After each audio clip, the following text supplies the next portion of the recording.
in Africa in mining, in agricultural value addition, in industry, in modern health facilities. Certainly you will need students who will study these new fields, these new technologies, and then going forward. So that's why we are very much looking for modern doctors who can do all sorts of operations, who can detect infectious diseases.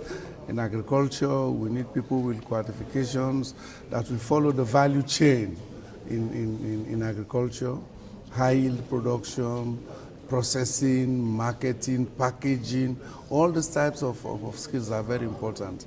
In the mining sector, you need students with high engineering degrees. Similarly, in road construction. In Sierra Leone, for instance, I don't think we have that many engineers who are qualified in road construction, in bridge building. So we need this type of thing. Even in aviation, I don't know how many engineers we have in Sierra Leone that have a good engineering degree in aviation. So the demands of African modern societies are very, very wide and diversified, away from the old classical education, which some of us went through, the classics and this sort of thing. Today is about ICT, and I think that's very important, about research and development. So you need this sort of shift.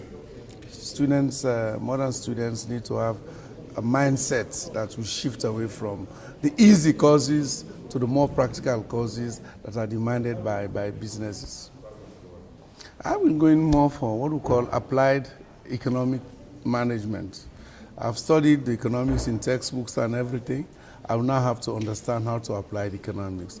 But more so public policy. Public policy which cuts across political governance, economic governance, civil society management. These are the modern causes. How do you manage NGOs, for instance? How do you adapt fiscal policies under given circumstances? When we had Ebola, the economy was almost shut down. Now you need to have a fiscal policy that will adapt to that, that will also help to revive the economy as quickly as possible. You don't find that in textbooks. I think almost all African countries today are looking for diversified education and standards and capacity. Unfortunately, for me, I never studied here, but I have friends, so many of them who studied here, and I admire them. I admire the type of quality, the quality education that they got from Russia.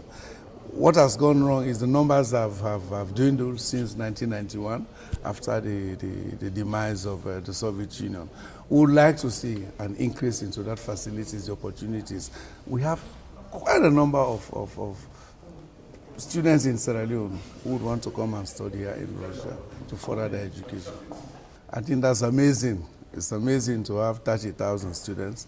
I was talking to the Vice Rector, Larissa, how many hours she sleeps at night, managing 30,000 students, different nationalities. I think that's a very big challenge. But the good thing is that, allow me if I still call it Lumumba Friendship University, but that's I used to know. It's a household name in many African countries, including in my country, Sierra Leone. And I'm sure my sister must have studied here. I don't know whether it's this university, but she studied in Russia. I hope it was through this university.